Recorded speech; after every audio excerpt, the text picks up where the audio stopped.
Hello, thank you for joining me here today at Why the Book Wins. My name is Laura, and today's video is actually a former Patreon exclusive video that I'm now releasing to the public. And I have mentioned this in a past video, but I no longer have a Patreon account, so if you like the following video and it makes you want to become a member and support the channel financially, you no longer can. I would like to start it up again in the future, but as of right now, I do not have one. However, if you do want to support my channel financially, you can always hit that thanks button and make a donation. But as always, just watching my videos means so much to me, and watching my videos with ads does help me financially, so I do appreciate that very much, and I appreciate the people who like and who comment and who share my channel with their friends and family. Like, that helps my channel grow, and I really appreciate it so much. But yeah, the following video is the true story of how Mary Poppins the book was adapted into the Walt Disney movie. Obviously this story was made into a movie called Saving Mr. Banks, but in the following video I talk about the true story compared to the version we see in the movie Saving Mr. Banks. So yeah, I hope you guys enjoy it, and without further ado, let's just get right into it. Hello and welcome to this month's Patreon exclusive video, and today I am talking about the movie Saving Mr. Banks, which is the story of how Walt Disney got the rights to the book Mary Poppins. So I recently did a book verse movie for Mary Poppins, which is what inspired me to watch Saving Mr. Banks and find out how close it is to the truth. And the synopsis for Saving Mr. Banks says it is about P.L. Travers as she reflects on her childhood after reluctantly meeting with Walt Disney, who is trying to buy the rights to Mary Poppins. And so to start out spoiler free, which, spoiler alert, he gets the rights. But to share my spoiler-free thoughts, I saw this movie in theaters in like 2013 with my mom and my sister, and I know it wasn't my choice. I don't know who picked it, but I remember at the time really liking it and being surprised how much I liked it. And now, watching it all these years later, I am happy to report that I still loved it. And on Letterboxd, it's interesting because this movie is like very polarizing. There's people who give it like 1 to 2 stars, but then there's people who give it like 4 or 5 stars. So people seem to either love this or hate it. And I personally really loved it. I gave it 4 stars. You know, I get that they took some liberties, but I think overall it is just like a very touching, sweet, funny, sad movie that is also pretty fun at times too. And so, yeah, I just really enjoyed this all the way around, and we have fantastic performances. Of course, Tom Hanks as Walt Disney, Emma Thompson as P.L. Travers, but then we also have Brad Whitford, Jason Schwartzman, and BJ Novak as like the screenwriting, songwriting trio. And I loved all 3 of them. And honestly, like, they have some of my favorite scenes. So yeah, I just loved the cast and the performances. And then of course, Colin Farrell as P.L. Travers' father, and her father was named Travers Goff. So he plays her dad, and Ruth Wilson, I think, plays her mom. So yeah, just fantastic performances all the way around. And I loved the flashbacks and seeing how it connected to Mary Poppins and P.L. Travers' current life. And yeah, I just thought it was a really well done movie. And there were like 5 different times throughout the course of this movie where I got like teary-eyed. So yeah, I really loved it. I will say Paul Giamatti, he plays a driver for P.L. Travers who works for Disney, who drives Travers around while she is in LA. And like, they have scenes that are supposed to be touching and sweet, but I don't know, that was probably one of my least favorite aspects of the movie, to be honest, were the moments with him. So yeah, I just wasn't loving that aspect of it for some reason. I just didn't find it as touching.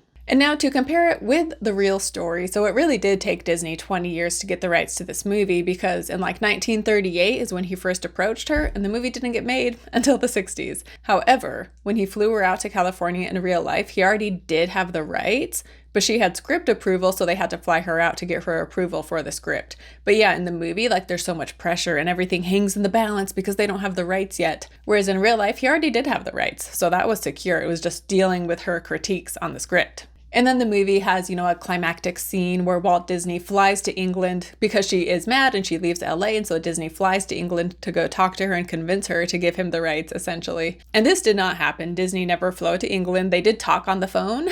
And the screenwriter, he does say that everything Disney tells P.L. Travers, like, about his own life, like, all of it is true. It's just that whole exchange never actually happened like that. And yeah, like the movie shows, P.L. Travers, she was very reluctant to sell the rights, but it got to the point where she just had no choice because she was going broke. And so she had to sell the rights in order to make money. And so the movie does show that. And then yeah, in real life though, she never allowed any other movies to be made about Mary Poppins, because at the end of the day, she was still very unhappy with just how this movie turned out. And so she was very against any other movies being made specifically by Disney. And there's a quote from her which reads, "As chalk is to cheese, so is the film to the book. Tears ran down my cheeks because it was all so distorted. I was so shocked I felt that I would never write, let alone smile again." And she says that about after seeing the movie at the premiere. And then in a 1977 interview, she reflects on the movie and she said, "I've seen it once or twice and I've learned to live with it. It's glamorous and it's a good film on its own level, but I don't think it is very like my books." And in the movie, there is a scene where we see her cry at the premiere of Mary Poppins, but the movie sort of implies with flashbacks and things that she is crying because the movie is bringing up memories of her childhood and her own father. And so she's like very touched or something. And so that is why it makes it seem like she's crying.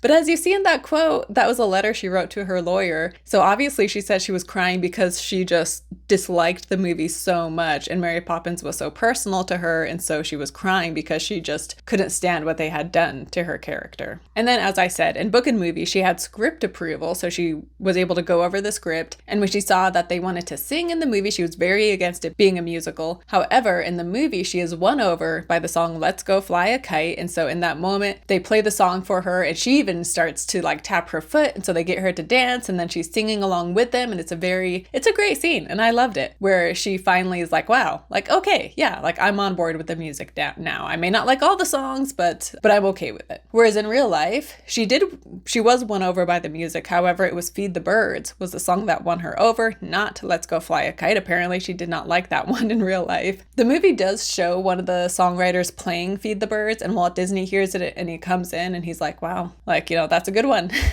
And in real life, "Feed the Birds" was like Disney's favorite song. Throughout the following years, he would go in and see the Sherman Brothers and he would tell them like, oh, like play it.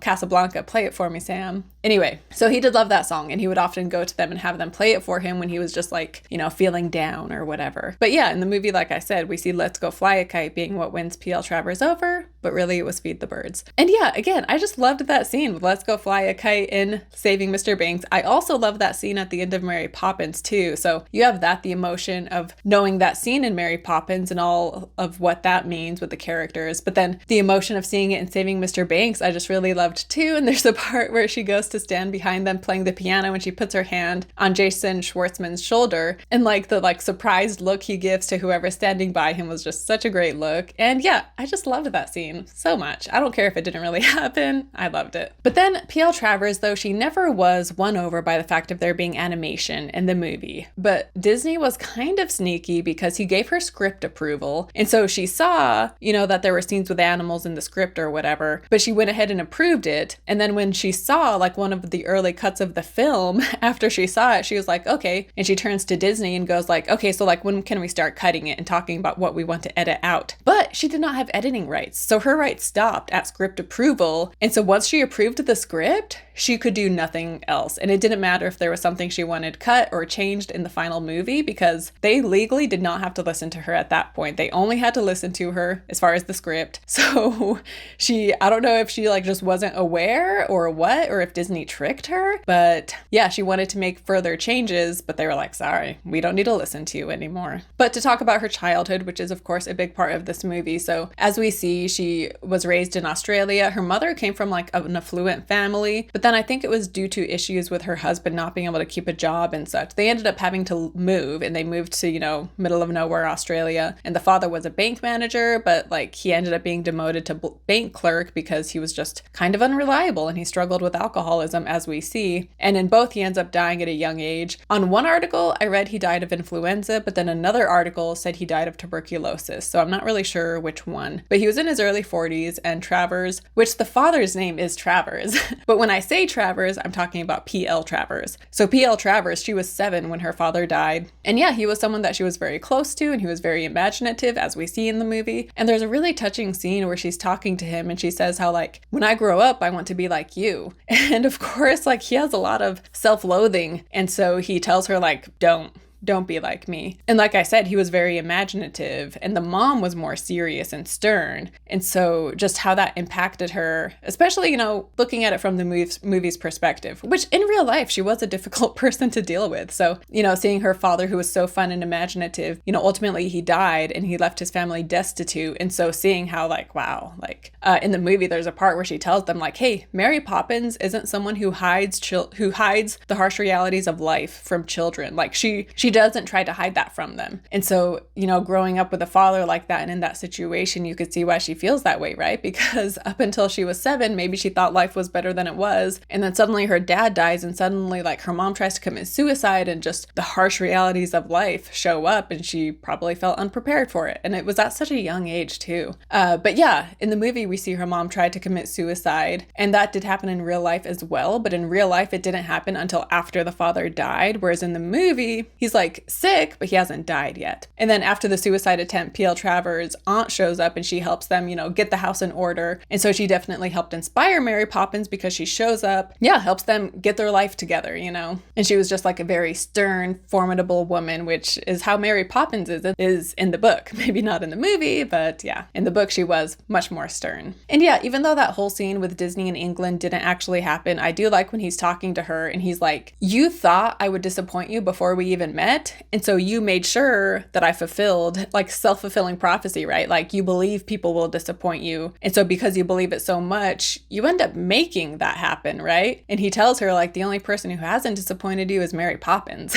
and that's because she doesn't exist, and so she's not capable of disappointing you. But again, going back to when you have a childhood like that and you kind of grow up with a chip on your shoulder, believing you can't trust people and people will just let you down, and you want things done your way, and you just can't abide by people who want to do things a different way. And so I did think that was shown well in the movie, but the movie also shows her as very much just like a human being, right? In that scene where she's at the bar and she tries to make conversation, and you can just see how lonely she is, right? And so they made her very sympathetic while also clearly showing like how she could be very difficult. And they also show that Disney, it's not like he was a perfect person. And they also show that he took her to Disneyland, but that's actually not true. She went through Disneyland, but Disney backed out and he had like some assistant take her. So they do make him seem a bit better than he probably was. And then, yeah, I think I mentioned this in my book versus movie episode, but P.L. Travers, she did love Julie Andrews. And so maybe she didn't love the way Mary Poppins was portrayed, but she did like Julie Andrews. And Julie Andrews has that song Stay Awake in Mary Poppins, and that was her favorite song. And so she heard that they were going to cut that, so she called P.L. Travers being like, hey, they want to cut this song, please don't let them do it. And so P.L. Travers called Disney. And so because of Julie Andrews and P.L. Travers, that song stayed in the movie. But yeah, I kind of wish Julie Andrews like isn't part of Saving Mr. Banks. But I do think that would have been interesting to see P.L. Travers interact with her and have a positive experience with her, you know. But as we see in the movie, she was not a fan of Dick Van Dyke and like didn't like the casting of him. Sorry, my dog is sneezing right now. Sorry if you can hear that. But anyway, she's here sitting on my lap. But anyway, to wrap up, basically, yeah, this movie isn't completely accurate and they do kind of sugarcoat things. But all in all, I still really like it. And this is one of those cases where part of me doesn't even care the fact that some of it isn't totally accurate, because I still just think it's a great movie and it's very touching, like I said, with fantastic performances. And also just seeing the effects of being raised by an alcoholic father, and also the mom. I thought they did a really good job showing her and how, you know, she was more serious and stern and just always stressed out because her husband was drinking and he couldn't hold down a job and he was always wanting to be, you know, which the kids think he's so fun and the kids prefer him. But the reason he's so fun is because he's drunk, right? And not, you know, not thinking clearly and just being very irresponsible, and how that weighs on the mother of the stress of all of this. And so it's no wonder she tried to commit suicide, you know? And so I thought they did a great job portraying her side of things and everything that she was going through. And yeah, and seeing how P.L. Travers grew up after experiencing something like that. So yeah, I hope you guys enjoyed this video and I hope you found it interesting. Comment your thoughts. If you have seen this movie, let me know if you liked it or if you're one of the people who don't. I guess some people, they were just like, I saw one review say something about how this is a movie about a man who just like manipulates a woman until she finally gives in, because she felt like Walt Disney just kept manipulating P.L. Travers until she finally was just like, okay, yes. Which, I mean, I guess you could see it like that to some extent, but I definitely think there's more to it than just that. But other people maybe find it too like emotionally manipulative, I guess, which every movie is emotionally manipulative to some extent, but I think this one does a good job with it and isn't quite as like in your face and over the top and cheesy as some movies are. So yeah, anyway, let me know your thoughts down below in the comments. I hope you guys enjoyed this video and I hope you enjoyed my Mary Poppins book versus movie from earlier. And thank you again so much for being patrons. I really appreciate it. It means so much to me. And yeah, I will see you next time. Bye.